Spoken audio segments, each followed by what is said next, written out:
Okay, so why don't we go ahead and jump into it and we can all Almost. theory craft it. Almost. We have to check out the sexiest pitches in the world of Burden United. Look at him. I think Necroman gets the award for looking very similar to Bamboo. Yeah, and with crazier hair. Yeah, with crazier hair. It's like... It reminds me a bit of the old puppy hair. A bit. I'm a little let down by my nuts, though. You couldn't have the separation in the middle if you want the old puppy hair. I was hoping for something a bit more, rambunctious from a player with a name like Mind Nuts. Looks a little plain Jane there. Maybe they're just plain nuts, all right?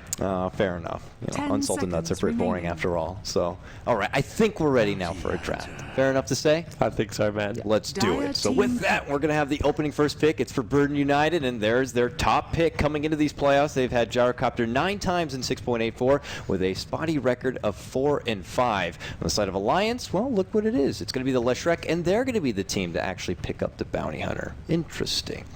This is so open for Alliance. Like, when you get a Bounty Hunter, you can run him as a support. The Leshrek has been so powerful as a core, but it's also another one of these, like, you can meld it into a different style of lineup. I kind of like the first two pickups. However, picking up an Invis hero like a Bounty Hunter in the first phase, perhaps questionable. Well, I like how they didn't pick up two supports. I think that's kind of what limited them in game number 1 with the SC Dazzle opener. With this and Leshrek, you can lane Leshrek honestly pretty much safe lane, off lane, mid lane, and well, Pycat very high success. Pycat really enjoys it in the mid. Actually, I wouldn't be 100% set on it's a support bounty here. I was going to say the same thing. Because Bulldog had played this hero in the past. It just it used to be played on the off lane, and we've seen it just recently only being played as a second support. And who knows? Like, it still could be coming back into that off lane, so I wouldn't take that out at all. Yeah, but at the same time, like, okay, now we also get like an SF. I'm wondering how much emphasis Burden United want to have on their draft. We were talking about it as well with the whole, you don't want to run an Enigma chain kind of thing, because then you could just have all your experience leaked out, or maybe even some big creeps being taken out, or yourself dying, in fact. Is it still worthwhile, like, later in the game, still thinking that you could run it as a support bounty to get in on that action? Instead of having to pull your offlaner off the offlane every time. I think Mad plays those supports very well, the Bounty Hunter and the Treant Protector, the ones that just go into Viz and scout out and give information for his team. Yep. And I mean, everyone plays much better with Vision, but Mad does a very good job of providing that for his team, and he's not afraid to die for it. We also, we're going to see a Shadow Fiend picked up, but it's on the dire side. Typically the notoriously known weaker side for your Shadow Fiend. And usually what I'm told, or what I hear, the murmurs that are out there, is when you're committing to a Shadow Fiend this early and you're on dire side, usually you have something in mind for him. I don't know if you're looking to put something together with him, more minus armor synergy, building more around the Roche, a Roche kind of a lineup there, but that just seems to be something that kind of strikes me a bit peculiar. Overall, it's still, of course, a great hero. He's great as a mid lane dominator, can always transition to a great late game core, but it's dire side after all. I do think they're very comfortable with these two heroes though as their cores. I think Necroman likes their Shadow Fiend a lot, so I would not be too surprised. It's just a fairly safe opening for them. The one thing that strikes me, like you were mentioning, Shadow Fiend on the dire side is very fragile. And if you have a roaming bounty hunter that focuses on the mid lane, especially if you don't run a jungler, then you need to have sentry wards down. I think it's very essential for the Shadow Fiend to sustain on that lane. Well, I think that decides where this Bounty Hunter is going. Yeah. Clockworker gets picked up, and, well, we saw Bulldog do his Nature's Prophet thing, and now we get to see him do his Clockwork thing. I'm kind of surprised that Mad picks up the Clockwork here in the third position, because he could have played his cards a little bit better with keeping the Bounty Hunter and Leshrek a little bit more of a secret. I don't know if you really want to be picking up like Lotus here at this point of the game, but you could have kept Burden United potentially guessing. I don't know what you'd really bait out as far as a pick goes then, but... I think the only question then you can raise is how much did these teams play against each other, and maybe he was afraid that the Bounty Hunter was going to get taken out, and it had happened to be a very strong pick against them.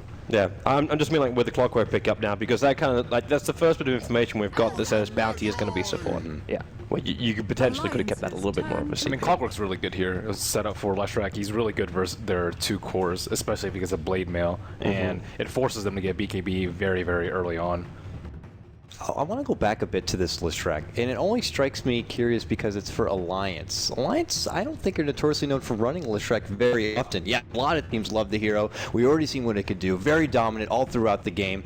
But for them, not even near their top 7 as far as picks. Are we set that to support? Last series they got dominated by it first game, and then the second game they banned it out. So is it a Loda Listrak, or is this going to be? It should be a Pycat Listrak. Like if I remember, Pycat was the one who played it more. Yeah. Like Loda's definitely played it, but like there's not enough time in this tournament for them to like adapt to a Listrak, and if they're not used to it, then you might as well just play with it. Even if you can't play it amazingly, you can just play it at a decent baseline. It's way better than having to waste one of your bans on it, I'd say. I think generally on the side of Alliance, to me, it's one of the teams that actually likes to play Leshrac as a core. I think both Loda in the very past as well as Pycat have played this hero, and to me, it's actually one of those teams that when Leshrac became into this trend of a core role back in this patch, Alliance would be one of those teams that I actually see having that Leshrac in the core. So it's not very surprising to me here. But it is starting to shape itself a bit. Now we see the Jug picked up, so it is going to be looking possibly like the Pycat Lesh in that mid lane. Jug, I've said this before when he was picked up, his heyday, of course, in that 6.83, when you can just grab that Mask of Madness, that Quelling Blade, do your casual rotation, get your early farm, try to get an early pick with your level 6 Omni Slash, then segue into the Roche, get that done, and continue to build on top of that. But since then, the Frog has decided we got to nerf him down. He got hit with nerf after nerf after nerf. Still, sometimes he seems to surface, but not nearly as prominent as he used to be.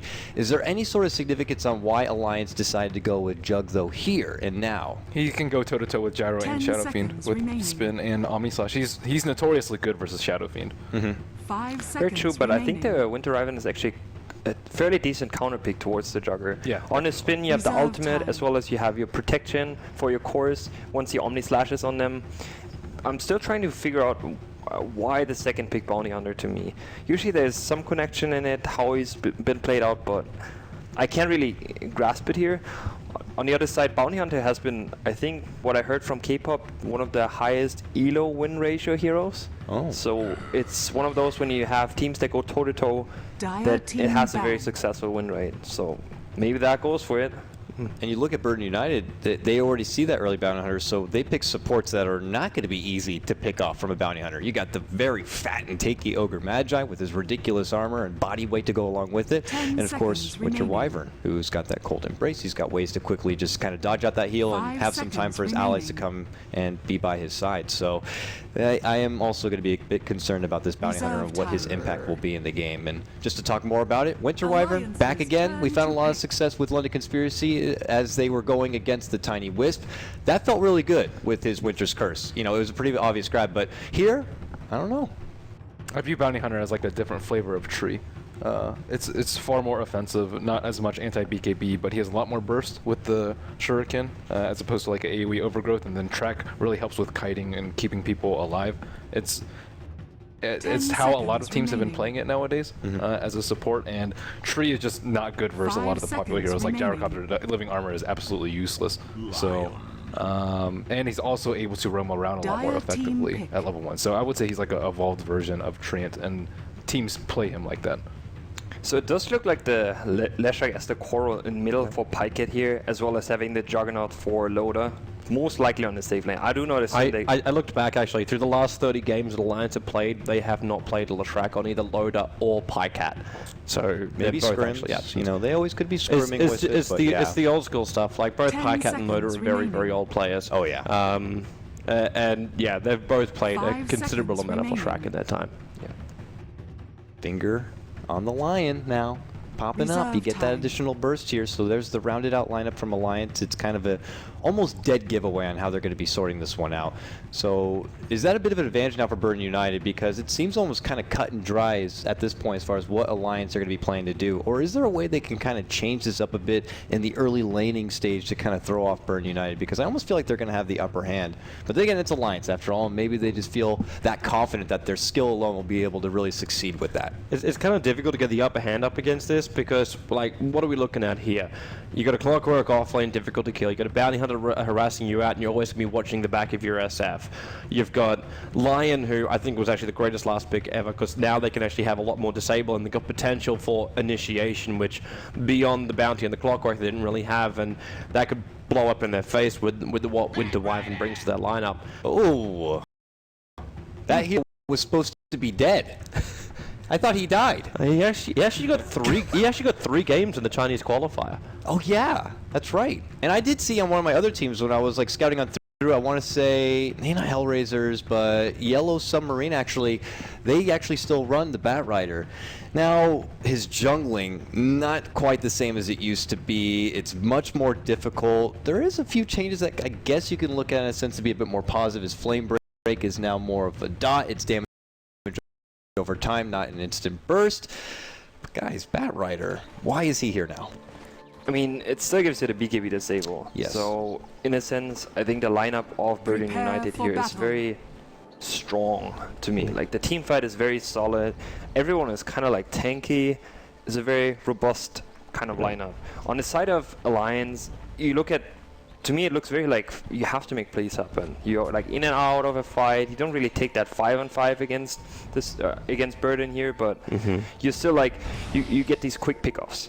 Yeah. And I assume that's going to be the way that potentially Alliance is going to approach this game. Yeah. I'm worried about the Winter Wyvern. I don't know if he's going to have that big of an impact. The only thing Cold Embrace is good against is Juggernaut, and he has so many ways that they can just die during Cold Embrace with all the magic damage. And on top of that, he can just get caught out really quickly. So I'm curious to see if he's going to be impactful. He wasn't in the NA qualifiers, in the finals, or lower bracket finals. Yeah, it's very sketchy. Well, I got to consider that with the timing and call down, it could be a bit finicky. I think it's time to leave you two alone so you can get some personal time with BU and Alliance. Thank you so very enjoy much. the game, man.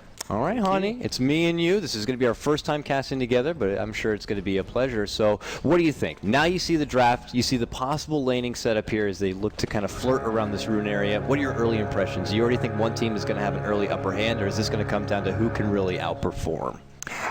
On the side of Burden United here, I just think the draft seems very like sticky. You know, you go into it, it's... Is that guy's Bat Rider?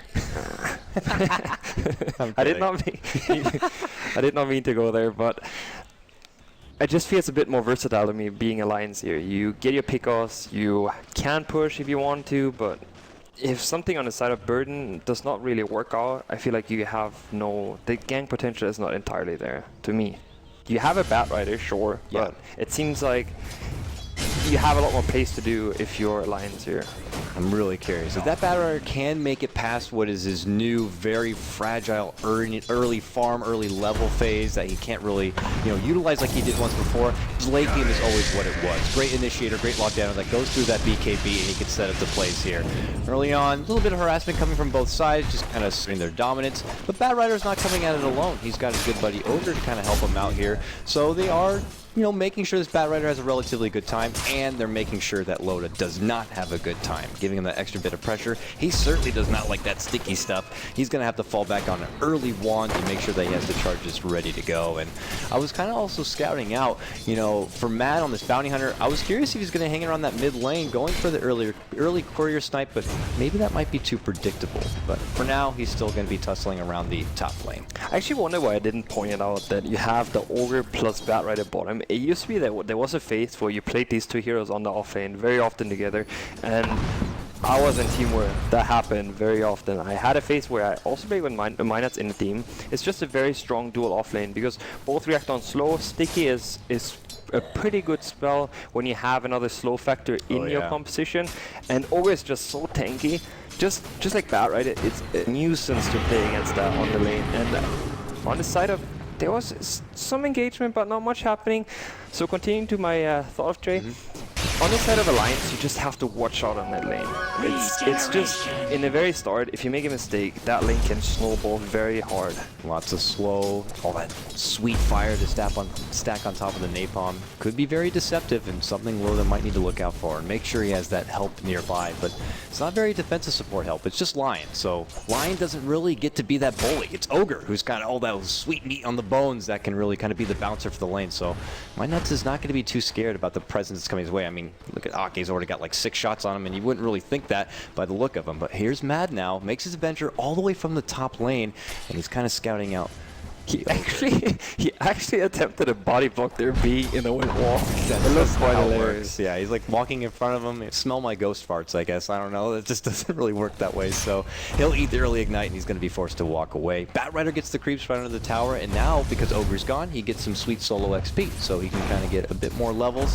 And he's about to be level 4 about 3 minutes in. So this is a good, strong start for Paris on his Batrider. Yeah, it actually looks like a very good dual offlane here. And like you were mentioning, they're getting their levels.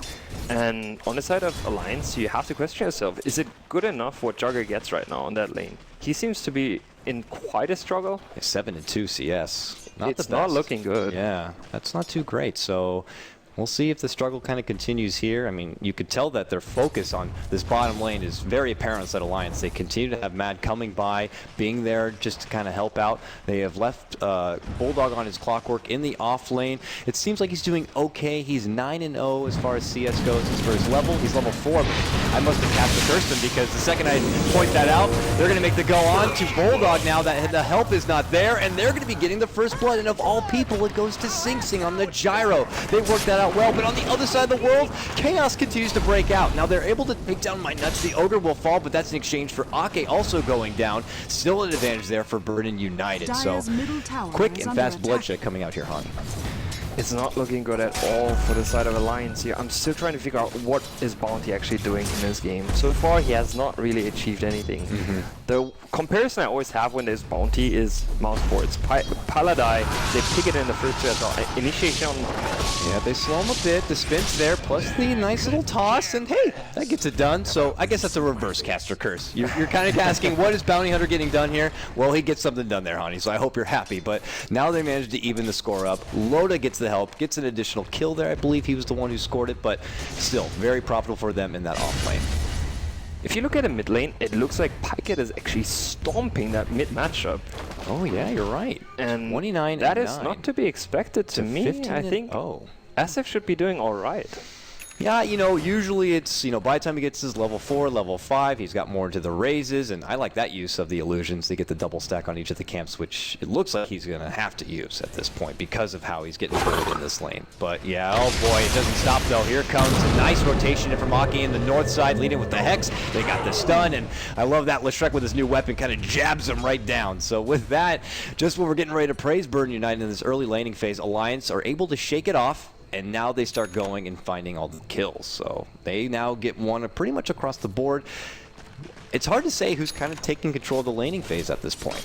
I just think it's so important for the side of Alliance here that Pyket is again in this kind of leading position. He's winning his lane by a tremendous amount, and he has to be that force that brings him a victory. Like, he is the player pretty much that makes Alliance, you know, like push them upwards, bring them into that comfortable position, whereas Loda can catch up then from there. It's almost inspiring. He gets out there, he does his flashy movement, he gets these big early kills, and the confidence you can feel almost builds up around it behind him. They begin to thrive at that point. So we'll see if that's going to be the case here for this game number 1. We see Bulldog dancing around with the pole camp there on the side, but obviously Burden United are kind of onto it at this point. And Paris now ventures away from his bottom lane. They leave it for the Ogre, and now he's looking to get involved in. This is kind of what we were used to seeing with the Batrider back in the day of 6.83 and before. Now he gets to work with the jungle a bit, builds up his farm, trying to get that Blink Dagger, but because they know he's alone at the bottom, well, hold that thought, they're able to get the quick, easy pick. With the Rocket Barrage over the Bounty Hunter, and then on the other side, they're going to go for my nuts, and they get that kill. Both sides kind of recognize who's out there and available. They know that the Ogre's alone, so they capitalize on that, but at the same moment in the top lane, they scout out the Mad on the Bounty Hunter, and they get their own kill there. Everything so far has been very back and forth. You take one, I got one.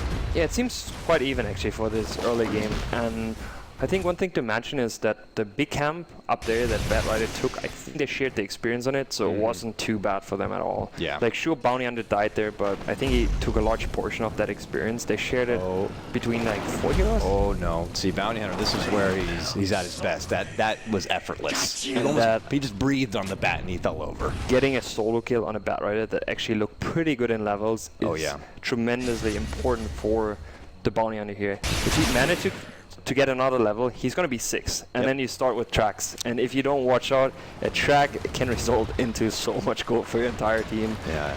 There'll be almost no coming back at that point, so good job from Mad. I mean, early on it seemed a bit questionable, but at this point he really makes it work, and that's the price of game to think about right goes down here. But here we go, the first call-down game going to be dropping on top of him. The Wyvern getting a lot of damage, but Pycat as well, who made the rotation. He's actually the one who's going to go down, but Bulldog, desperate to get some redemption, jumps on in, does slay the dragon, and now he's going to look to retreat. Ends up being a 1-for-1 that is still at the better of Burn United, getting that precious core, but can they get more? Mindnut's looking to move on in, but they don't have the detection to follow on up. Bulldog lays down the cogs, but Mindnuts, he's like, I'm happy to go toe-to-toe with you. Now it's Bulldog on the run. Not much man to work with. Look at the Rocket Barrage go right into the raises, and they're able to bring him down. Ends up being a 2-for-1 trade. Advantage for Burden United. There was a bit of, it was a little bit unfortunate here for the side of Alliance. They tried to go at the same time. They were not expecting to for a gank happening towards on the top lane. So kind of unfortunate.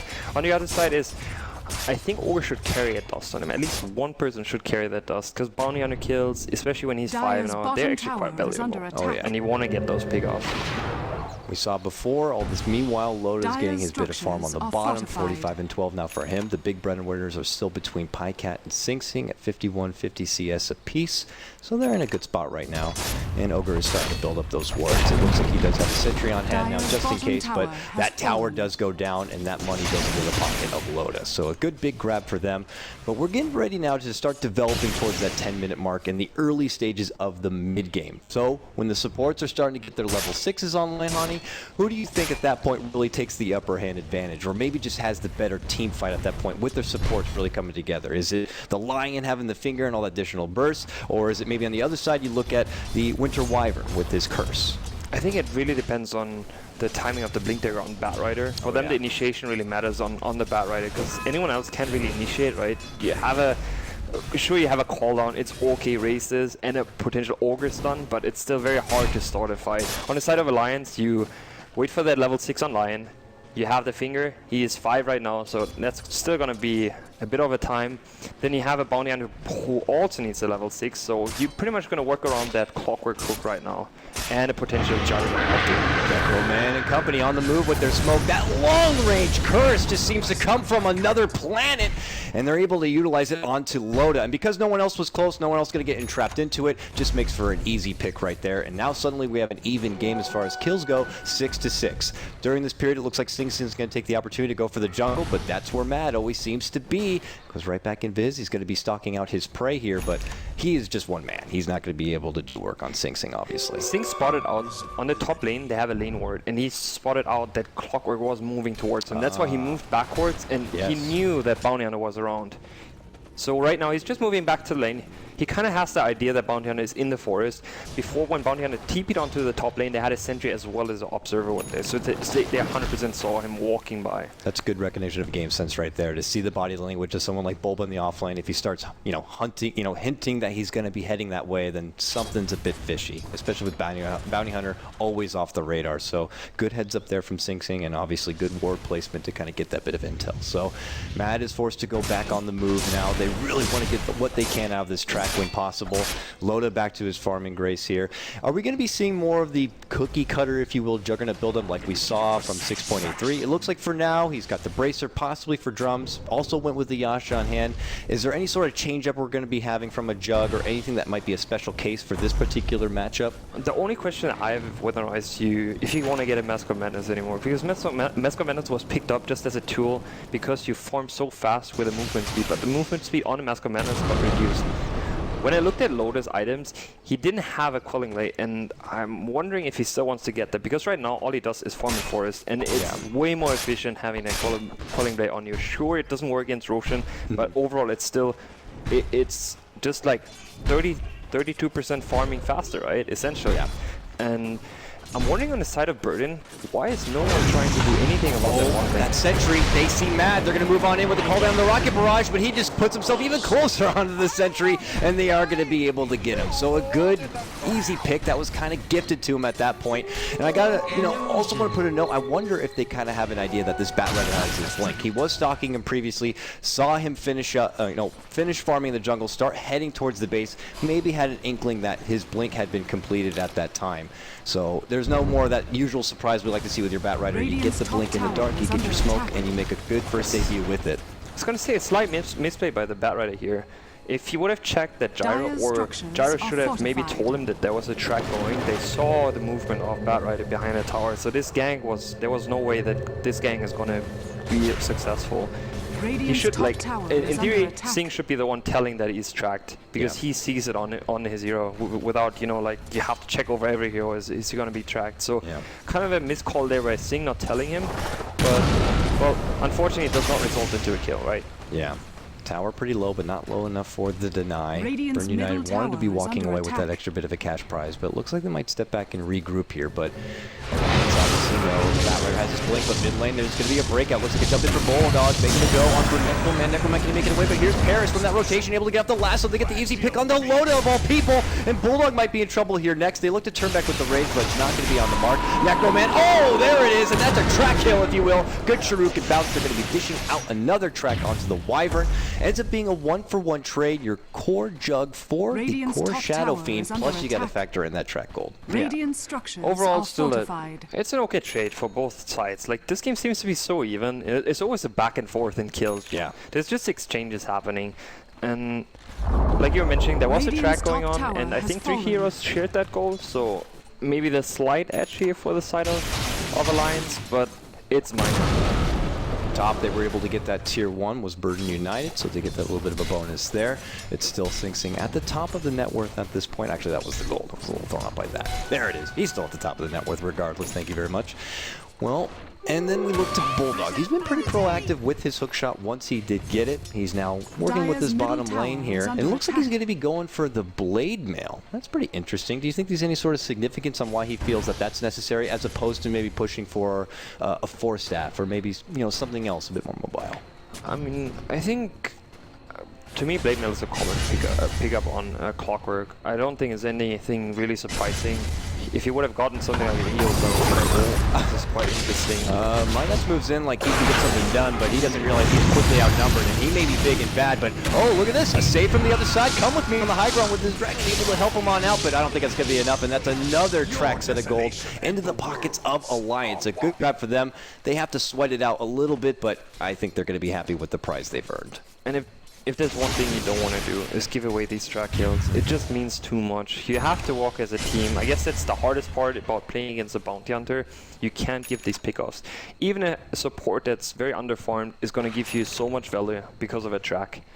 Essentially, if you have 5 heroes gathered around, it doesn't even matter. It counts kind of like a carry in a sense. Dire's As top far as tower item is progression, under we attack. see the mech going to be complete on Necroman and the Shadow Fiend, and with that as well, we also see an early grab of the Soul Dire's Booster for top tower Pycat. is So under obviously attack. changing out those arcanes. Looks like he's going to be going for the standard quick build up into your Bloodstone. So he's making fantastic pace, and of course credit for Mad being able to help out with those track picks. So they're in good standing right here. You have to fear a little bit. Burden United, they had that strong laning start, but their supports are still a bit starved right now. So being able to get them a bit of farm is very important. Lotus was trying to find the Bat Rider here.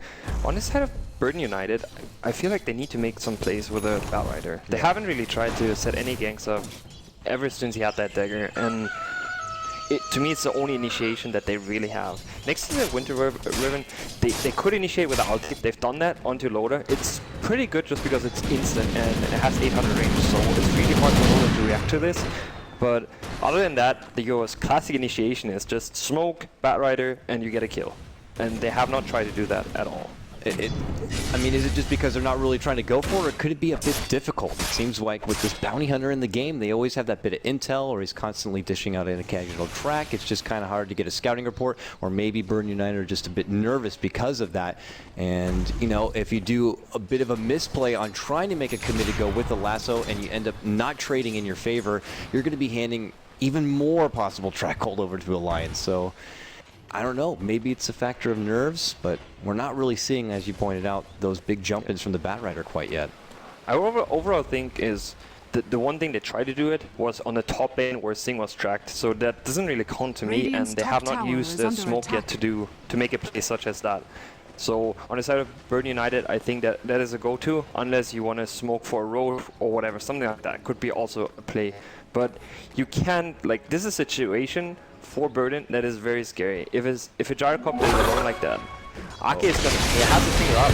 Yep, he moves in. Call down does come from Sing. They get the track onto My Nuts, and they're able to finish him off. And then they followed up with Bulldog onto Sing. Sing, and they can get that kill here. Can they get the return to Pycat? The curse is there, but here comes the jump in from Paris. Looking to follow it up. Can they take down the ledge? They certainly can, making it at least a 2-for-1 trade. But nice finger comes out, and they're going to be able to clean up the Winter Wyvern. Come With Me is going to go down, and now Necroman gets saved up a little bit, but he's still tracked up. They're on the prowl. Can Loda get the finishing blow here and secure even more of a bounty? It looks like they'll be able to. He has nowhere to run, nowhere to hide, and he will go down with a flurry. And that ends up being a 4-for-1 trade. Dire's My structures God. are fortified. And my original point was where Gyro is alone on that top lane, it can't happen. You need to sit together, and they're not trying to find the initiation. And it really depends on, if you're the reactive team, you're usually behind. If you're not the one that makes the plays, your response is always going to be too late, and against a hero like a Bounty, it's very crucial because it spirals so fast out of control. 1, 2, 3 track kills,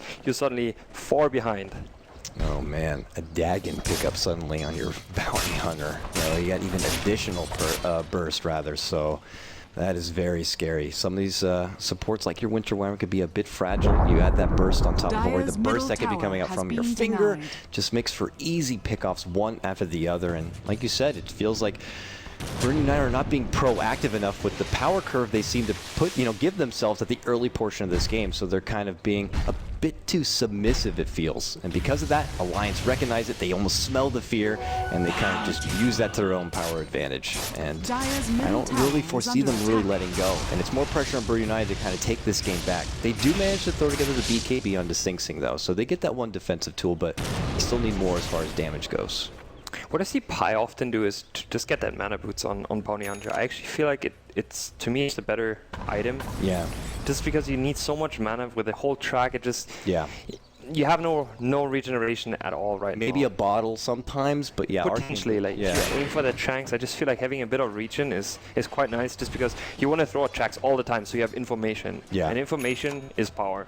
In this case, he doesn't have that. Sure, he has quite a big mana pool, but I think it's still very important to have some sort of sustain, and it would benefit a lot of heroes. I think Lion, in some sort of situations, when you're in the team fight, he needs a full mana pool to do something. Sure, he can mana drain, right? It's not like that, but same with Juggernaut. Healing Ward and the cost generally of the spells of Jugger are quite high, so having an additional mana boots is pretty good. Well, for him personally, at least he's able to step off. He gets the Dagon, which of course will add the intel now and all that burst that we were already talking about here. But as you see, Burn United kind of cowering together. Not going for a ballsy TP here, but sorry, buddy, you're not going anywhere. So they're going to be able to catch him out. They have to commit the Winter Wyvern ultimate for it, but hey, a kill is a kill at this point. Burn United happy to take what they can.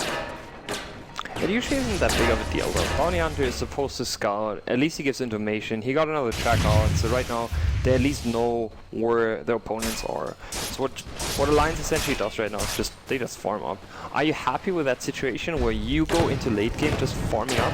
And look at these two. Trading blows back and forth. Bulldog steps off for the hook shot. Drops down very nicely placed cogs, but hey, look who can fly up and above. But it still gets caught by it. I hate that. I'm in a game with a clockwork. I feel like I'm still like 4 feet away from the cog, but I'll still somehow get knocked by it. But he'll be able to make that clean escape. Good for him. But look at Paris. Flying on in now. He's a froggy in the air, and they're going to be a catch him out. 1-2 punch comes out. It's Ake who gets the finishing blow with the finger of death, and they're going to be racking in another kill, and this time it's on the Batrider. Slight miscommunication there. Leshrac was not following up on that stun, so Ake had to use his finger there. It was important, else Batrider would have potentially been out of there. But important kill. Oh man! Then, as you see, there's the Dagon going to play. He is able to kind of put himself into a death cocoon. He's going to still get caught out from the cogs. Winter Wyvern goes down. Bulldog's going to be picking up that kill, and they just seem to continue to string one after the other. They can go right from one pickoff to the other. If it's a finger here, they'll still have a Dagon over there. They have, the hook shot set up for this one. They'll have the Omni Slash for another. So Alliance seem to have plenty of weapons in their arsenal to make these continuous picks. And eventually, they'll just have enough of an economy and enough items that they can decide then to go for the objectives, then maybe go for Roche. But right now, it seems like they're very happy, taking advantage of Burn United when they try to make a ballsy play or when they just find the picks themselves. And again, these kills hurt a lot. it's track kills essentially, and you can't just throw away these single kills because they mean a lot more. On the side of BU, they still haven't made. To me, the team feels very disconnected. They have not made plays together. They were not trying to smoke up. They have not tried to make any plays happen. They're not aiming towards getting that bottom tower or getting that mid tower. They need to make something happen. They need to use that blink dagger off the bat rider. And essentially, if you don't do that, and Alliance just keeps on getting track pickoffs, you're going to fall behind in a very fast pace.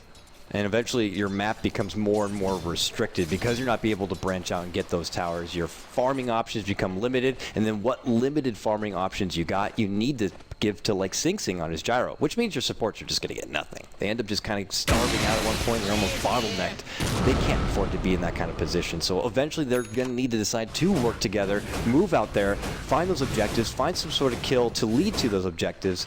But for right now, it just feels like Alliance they have a firm grasp on the game. Thankfully, those Sing Sing continues to farm on up, still holding their neck and neck with Pycat at least on his Lesh, but he gets a Sage first. So the damage is still going to be prolonged quite a bit for your gyro. He's just going more of a defensive build-up first and foremost. Just looking at the situation, I'm just trying to think of the next play here for both teams. BU, very obvious, like I mentioned. On the side of Alliance, I guess trading so far is okay. Maybe you just want to pump up that gold into the Juggernaut and try to get a bit more items. Potentially, I think he was going towards the Scotty now. Is that the play? Yeah. He is missing out on the Mask of Madness. I was mentioning earlier, it's just not that great of an item anymore because you don't get this crazy amount of movement speed. Yeah. But you get to SNY, so that helps a little bit. His speed plus his face boot, so he's still pretty fast. He's just not race car fast like he used to be. So, but the first smoke here, or as a team smoke for BU, it's 24 minutes into the game. Yeah. It just seems very late to me. And potentially Loader they could even lose it. sucks Oh, this would be heartbreaking. And they already can see one pop, but they don't know if it's him. They don't know if it's maybe a bounty hunter who's kind of scouting him out. And it looks like the smoke is just going to amount to nothing here, Ronnie. That is heartbreaking if you're a BU fan. And all the meanwhile, they're just like, well, we know where you are, so we're going to continue to pressure this top lane, and really, what are you going to do about it? Matt is looking to scout out from behind the tower here. Oh, he's going to be a little too late if he wanted to dish out the track. Oh, drops a sentry, but they quickly deny it with their own... they drop an obs and it gets scouted out there from the BU sentry, so at least they'd be able to get that little 50. And it doesn't really seem like a team decision. The Shadow Fiend is trying to get that bottom tower, which he essentially is not getting. Now we have a TP rotation of Alliance towards that bottom tower. Getting that Deny on the tower is pretty good. Another, half the goal is just not good enough here. And it's very disconnected because the top tower it dropped more than 50% HP, and you just have to figure out what you want to do. And BU again, they just seem to not have a clue how to move as a team. They just very disconnected in their play. It feels like just this bounty hunter, Matt, could be such a headache at this point. Seems like he's always there, he's always dishing out the tracks. They ping him out, and then they're kind of uncertain if there's going to be a follow-up with him or if he's looking to make a committed dive onto something. It's just doesn't seem to really be happening for him. So, it's something we question as far as that early second pick, but clearly seems to be something that he's very comfortable with, at least for now. So we'll see if that's the case or not. It still just stands that Alliance are in good standing at this point. So. And it looks like Loda is getting soon into that zone where he's comfortable with his items. So far, all he did is pretty much just farm. He just farmed. We see Lesh and Juggernaut pretty much on top of the scoreboard, whereas you have a Shadow Fiend.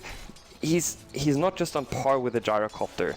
And I believe it comes down to that there's little decision making. Okay, jumping lasso, it's on the Pycat. He already popped his BKB. Meanwhile, Omni's Life goes on to Nuts. Nuts is going to get saved up. Big's still there. They're really trying to burst down the Ogre, but on the other side of the fight, they're going to make the turnaround going to Pycat. And Pycat's going to be the one to go down, so it's a trade between him and the Ogre. Now they're looking to follow up, trying to get hold of Loaded. The Rocket's already going to be out. Bulldog, though, interjects, chokes in, gets a nice set of cogs on the Necroman. He's going to be in trouble. Big stun to fly on out, and it's a triple kill. Of all people goes to Ake on the Lion. Now it's Alliance looking to turn and take back the fight. Desperate TP force out from Paris is going to be successful, but look at this. It's Mad on the prowl. He wants to train a dragon. It looks like that's going to be the form of come with me. He goes down, and it's more track gold for Alliance. Turns out to be a 4-for-2 trade when you count the Lishrak drop, but he's already back to life because of the Bloodstone overall, and you can see it right there from the gold. It's very profitable for Alliance. Great reactions there by Pycat. If you wouldn't have gotten that BKB out before he gets lassoed, the fight would have been actually quite terrible. He managed to pretty much delay the fight a lot so the team could catch up, because this fight was looking pretty good for the side of BU here. Yeah, I mean, they even pull him over to the side away while Alliance have their hands full with the Ogre. But as you see right there, they can't really do much to Pycat because of BKB, and it takes longer than they would like. And as you can see on the bottom, that Bounty on the TP on the second tower, he was so far away at that point of this fight.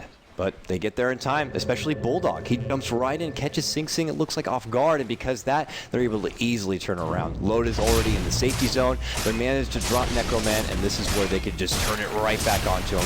Paris, luckily to make it out, but Come With Me was not so lucky. So, back to the farming grace for Alliance here. They're already in a great spot at this point, and it looks like they have eyes to at least scout out the Roche, but I wouldn't be surprised if it's something they consider going for themselves. They might need to get a pick before they can easily secure it first, but they just seem to be, I feel like I'm a broken record at this point, but they're just getting what they want at this point over and over again.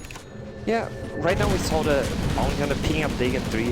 I'm usually a fan of keeping a Dagon 1 and then having a dagger so you have another escape mechanism when you want to track people, so you can play a bit more aggressive on the track, because you can just get caught by a Bat Rider. Yeah. And essentially you can also just, you know, go further aggressive into the jungle where you scout out a bit more, then you get a track off. You just feel a lot safer having a dagger on you. He goes for the burst, which is not terrible. Oh, Lasso, they scout out Pycat, they pull him back to get the call down there. A jump comes up from Bulldog, and it's a big con catch! He's able to force himself away from trouble here, but the fight's going to become split. Paris looking to make it go into Bulldog. Come With Me, gets slashed on the part. Mad secures another kill with the track and fishes them out. Reckon's going to fly really good damage on the load. Going to be able to fish him out, but look at the ravage coming out from Ake with his Lion. But when the dust settles, this is a profitable fight for Bird United, the biggest one they've had what feels like almost all game. They do walk away because of that minor rubber band rebound. They do come out with a pretty damn significant XP advantage. That was quite a big ulti by Necroman there. He actually hit the perfect timing on the Jugger ulti when it stopped, so Jugger just dropped instantly to like 40% health there.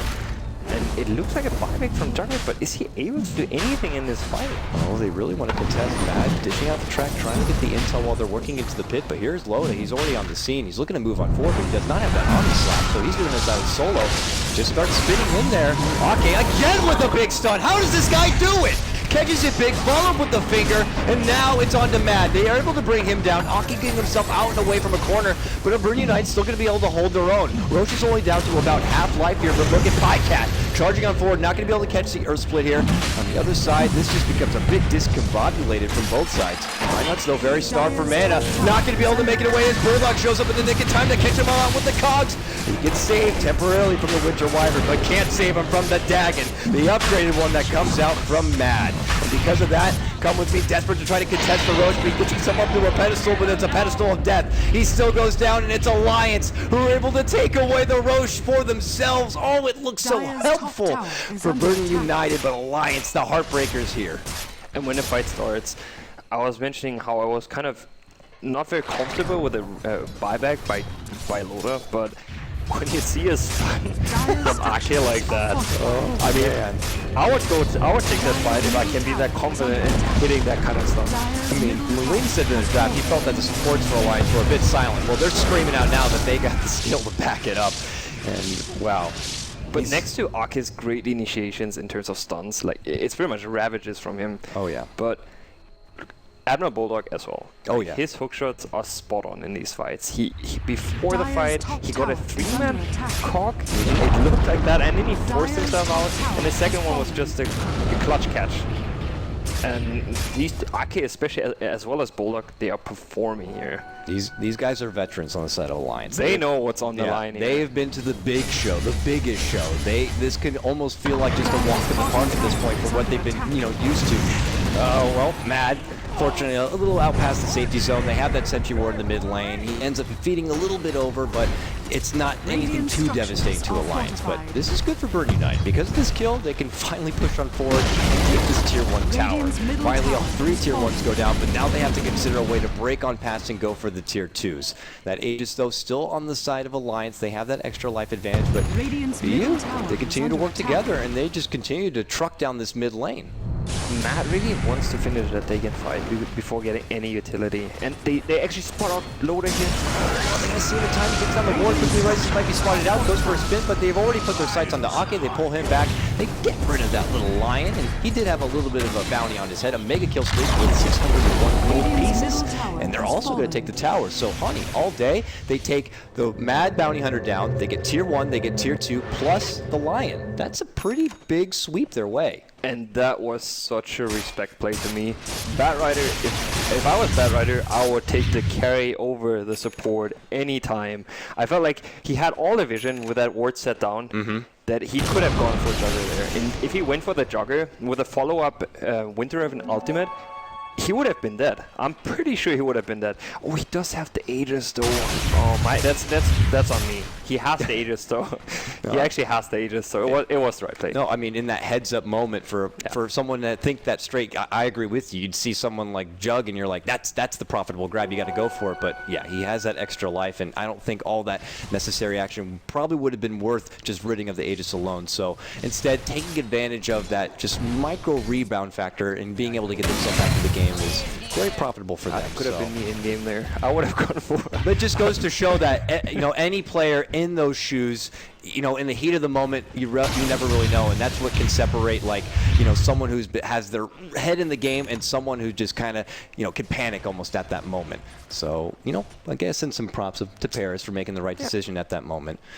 But is that enough though? Is that enough for Burn United to make their way back into this game? I would say it's still quite even. I feel like the Winter Raven, he's such a good counter to Jugger, where usually when Jugger can start an ultimate, he seems to be he's very confident in his play, right? He goes in, he just omnipresses someone, but he has to watch out every time he uses that ulti. And so far, Winter Raven always countered him quite well on the Omni Slash usage.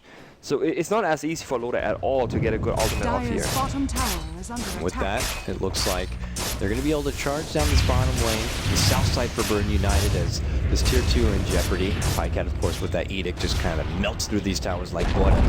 And yeah, you see Mad still dishing out the tracks. We see a bit of split pushing going on, but it doesn't seem as decisive. They're not going for the split push fast enough, and it hurts a lot. You're losing a tier 2, you're not getting anything done on your tier 2, and essentially, your map gets smaller and smaller. What we saw right there before Necroman TPing out, he was tracked, and because he was tracked from kind of an unknown spot without being spotted, they kind of get the idea that there are wards in their jungle. They're already pinging it out. They're going to need to kind of debunk that. Looks like they're already on the scene. He drops a sentry, but it's not near the ward. I guess they just didn't think it would be in the obvious spot, but it actually was. So double mind games or something, but regardless, Alliance still get that extra bit of intel in the deep woods of Burn United. It's a minor thing here, but when I look at Leshrek's item, I look at that power treads, I'm a bit confused. He got those power treads after he had the mana boost, right? And the soul booster. Normally boots of travel, right? I'm just wondering if you want to keep those as brown boots, but I guess he enjoys having those power treads and extra hits, potentially a bit more HP on top of that. But is it gonna... I just feel like you want to exchange those fairly quickly. Yeah.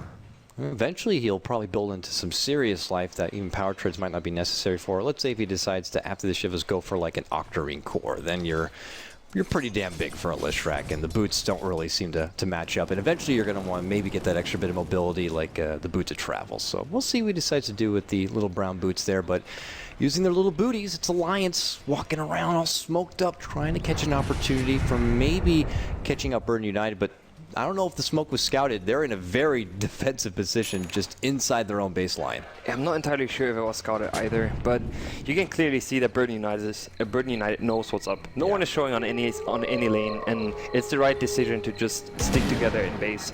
At least for the time when people are missing, having like 1 minute, probably around that time, okay, the smoke is gone. At least you're not running into the smoke anymore. And then if you move out together, and they are moving out together right now, it's a good decision making that you should still stick together if you can't see anyone. But at least like 1 minute, staying back 1 minute is pretty good. Just because you could still be in a very disadvantage because everyone else around you can be in this, and that can be very tough for you. Good heads up, they're not going to make the immediate jump onto the illusion, but speaking of jumps, it's Bulldog making the jump onto Paris. Paris able to pop his BKB, but he dies so damn fast, just that quick slash at the end is able to bring him on down. And now the threat of the Batrider off the field for almost a minute with no buyback. Ooh, Nice little force right there. Don't know if that stun would have connected regardless, but it's better to play safe against someone like Ake, who seems to be on par with his stuns. So still 40 seconds, no Batrider. Are we expecting Alliance to kind of take advantage of this 5v4? I don't think Roche is going to be up quite yet, but yeah, they got a little bit of time before even the 8-minute mark. But, you know, it's their time. Bad. He has a lot of items. That's a dagger, a force step, and he's working towards a potential hex, I assume. Maybe a Linken's. He could actually work towards the Linken's as well to help against that Winter Dragon ultimate. Oh yeah, it could be. And the Batrider lasso. Yeah, exactly. It could be actually quite a good item to have here. On the side of Burden, I'm not sure what you want to do here. I was actually considering the draft scenario, and what is happening? They're trading. This is a ward battle. And Ake's like, you want to go for the ward? I'm going to go for you. And he jumps in with Mad. They get the kill. They get the ward. And they're like, don't even think about it. Oh, disrespect from Alliance here. And, oh, hookshot going to be coming up short. Looks like they tried to make a go on to come with me, but they're not going to get it. Usually it's quite a bad sign if you know a line is around and you are tracked up, you probably just leave that ward alone. Like, it's not that big of a deal. Instead, you give a track kill away. Again, this hurts. It's a lot of gold. Yeah. One thing that is going for Burden United is because all the meanwhile, Sing Sing must have really had his nose to the grindstone for his farm. He's still king of net worth, not by a lot. Nipping at the heels, of course, is Pycat and Loda and his Jug. But is this one gyrocopter really going to be enough? Shadow Fiend for now just seems to be a little behind. So it seems like it's going to be more pressure on Sing Sing to dish out that flat cannon, spread across the whole team of Alliance, and bring it back. Yeah, that's very true. And going back to my original point here, your only real initiation is a Batrider. Yeah. Getting something done is mostly over that Batrider. And they picked the Batrider as the last pick into a Bounty Hunter. Bounty Hunter is actually fairly good against a Batrider, just because once you have the track off, Batrider needs potentially having something like eels, you know, so he gets rid of that track quickly, because you don't want to be in vision at all, or you want to get a Shadow Blade, something like that, so he can stay away from a Bounty Hunter. Then Bounty Hunter at least needs something like a gem. Yeah. But having none of that, and your entire initiation relies on being the Batrider, it's quite tough for you. I mean, maybe off the top of your head, I'm trying to think about it as well, could there have been other options for the offlane that could still fill that role like a Batrider on being a good initiator? Popular pickups have been like a Beastmaster. You could be pretty strong, give a blink to him, and he'd be able to set it up. But, you know, it's reaching back to this Batrider. Not quite in the heyday like it used to be. I'm not sure if there could be any other hero, but we see smoking happening. Yeah, they're moving in. This is very sketchy. They're so close to the... They don't even know yet. Oh, Sing Sing moves right into a Hex. He's not even going to get the BKB up. They're going to burst him down. Meanwhile, Paris still gets the pullback on the Pycat. Necroman getting up the Requiem. They might be able to burst down Mad here. Yes, they will. Paris is able to torch him on down Sing Sing. Holds strong. Drops down the call down. He gets a killing spree for himself as he charges on. This might be Burden United's time. They're able to clear it on out. But Pycat gets his own set of kills before he's going to be dropped here. Rhoda not going to be able to scout out Paris. Paris going to make it away. And oh, Bulldog. Thought about trying to get him. Not close enough, of course. For the battery assault. When the dust does settle, it's a 3 for 3 here. A core apiece, but it is Sing Sing who also ends up going down here. That was a very hairy kind of a situation for two teams to meet in the jungle front. I'm actually considering still right now is if the BKB of Gyrocopter is not popped and you get that defensive spell of the Winter Riven, can you purge it off? Is it diffusal possible to take that off? Because it seems so strong in these fights. Yeah, you see it right there. Now, they kind of stacked the ultimates together. The lasso was used on Pycat, then they used the curse also, so it's a lot of hate for one goat, man. Paris is able to move to the back, clean out the backstaff here. Hockey sends himself into a call down, so that doesn't really work out too well for him. But yet Bulldog also coming in from behind with the help of Loda as well, and they're able to kind of dish out and take down what's necessary. So, almost ends up a bit of a wash, but, you know, with the game has already progressed, and now you have Alliance able to kind of move into the Roach pit here. Uh-oh, we might see contention. Look who's nearby. A flame break early, not going to be able to bump into the high ground.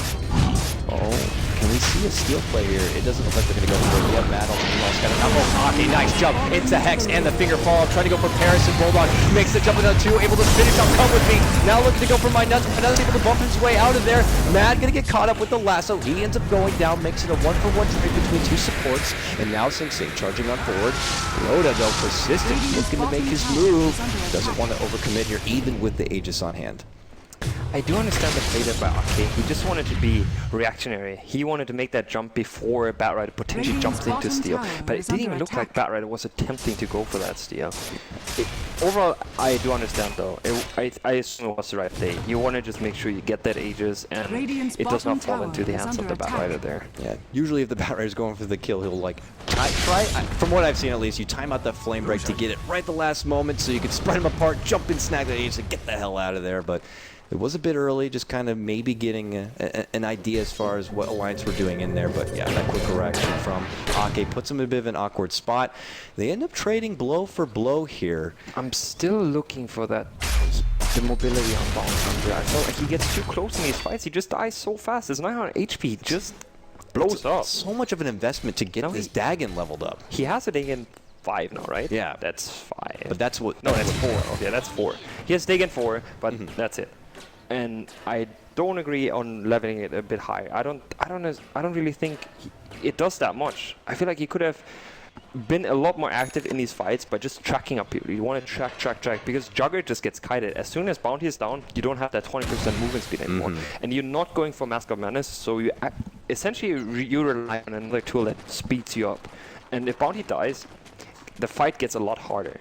And the previous fight, the one I wrote, but the one before, if Pykit was not able to get 3 kills there, and if he would have died just a second earlier, the fight would have been catastrophic for the side of Alliance, just because Jugger gets kited. It might not get any easier though for Burn United. We saw that Ake almost has that Lincoln's complete, so those big ultimates that have been working pretty well for Burn United to kind of keep them in this game with that setup might not be as easy here. I saw the Perseverance was already done, so just a recipe away before he gets that extra tool. Yep. So with that, Burn United still moving as a group here. Get that out of the Roche pit. Bear's able to quickly deny out the item, but here they pull back, and we're almost still at a bit of a wash. Holy Hannah, he's fat. That Conqueror has items, but he went for the Lincolns over getting an Aghanims. It's interesting item choice, but I guess they really want to have that Lincolns for the carries. Really want to make sure both Pycat and Loda do not run into too much trouble. So I guess fair enough as it is. And oh, look at this. We have to dig in 5. At least now he's set to go for mobility. Finally he can get something else. So we'll see what that something else might be. And a Yule's also done for Paris on his Bat Rider. So I feel like that might be something a bit more defensive perhaps. I guess it gets rid of a track if necessary, but could also make a bit of a setup, or at least just toss someone like Loda or Bulldog or whoever up in the air, get him out of the fight. It was a bit better against the old track when it was somewhat longer, but now at 5 seconds it's not as great. But irrelevant, yeah. It's just like if you're tracked up, it's super annoying as Bat Rider to stay there for like what 45 seconds. It's around there, right? Yeah. For the amount of track, and then you just sit there and you can pretty much just wait. Unless you're farming, you're in a position where you don't really accomplish anything. Yeah. 30 seconds apparently. Thank you very much. I believe Swift right there as our ops, scouting it on out and giving us a bit of info, but it still feels like an eternity at this point in the game, 30 seconds. So yeah, we'll have to see. Hey, plus you get that little bit of extra move speed on your Bat Rider. But here they go. We don't see very often Burn United kind of crossing that river, looking for anything aggressive. Normally it's Alliance going into their neighborhood, but maybe they're feeling a sense of confidence. But as that happens, Bulldog makes the jump in. Good force save. He's going to be helping out with Come With Me. But are they going to make the follow-up here? Ake's looking to move on in. It's a nice little choke point, so they're kind of second-guessing their commitment. There's going to be the call down, and now Loda going to get caught up with the lasso, pulled back while he does go for the Blade Fury, but they're going to be able to easily focus him. He is going to get the Omni Slash off. They're going to try to stay alive here. Another big step from Ake from the high ground here. Necroman's going to end up going down. Sing Sing, who is tracked up, trying to go for blow with Loda, but you're not going to be winning that fight. Ends up being a 3-man takedown. Alliance lose no one.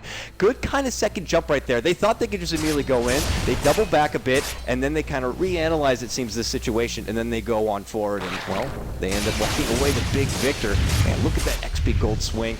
Now it's Alliance's time. They're charging down this mid lane. They want to start doing some base damage, and already it's going to force Sing Sing to dish out the buyback. For a moment I was a bit afraid there with Loda Blade, but I just didn't see that.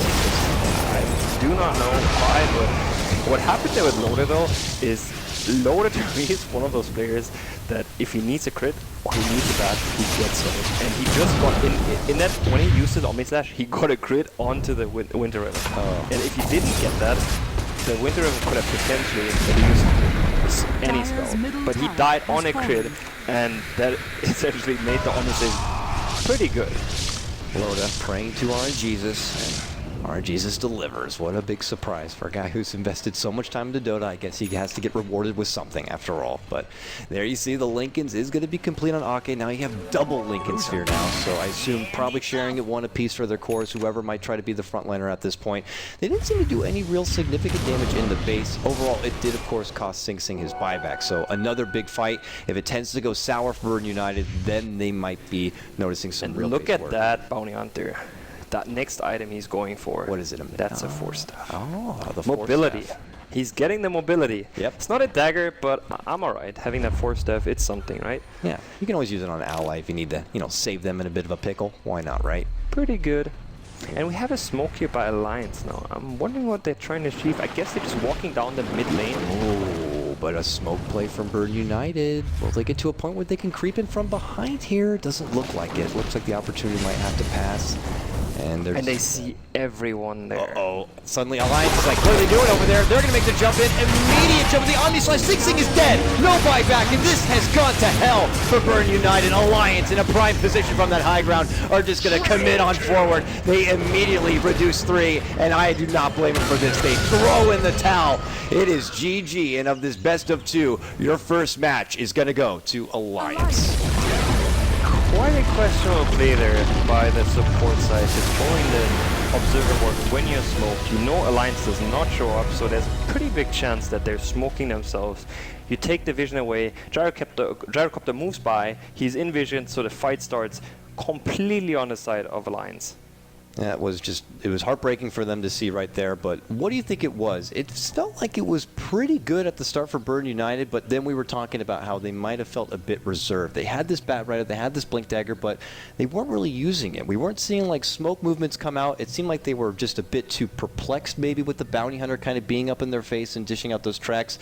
What was the point where Burn United really couldn't get the game back their way, or what were we kind of hoping for them to do to kind of get themselves back into it? I felt like essentially Bat Rider needs to do more, but they also just had to move more as a team. It's a team effort.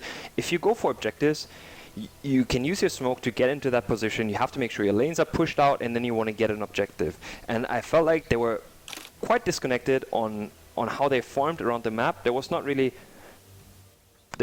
much going on, and essentially you just have to make something happen out of it.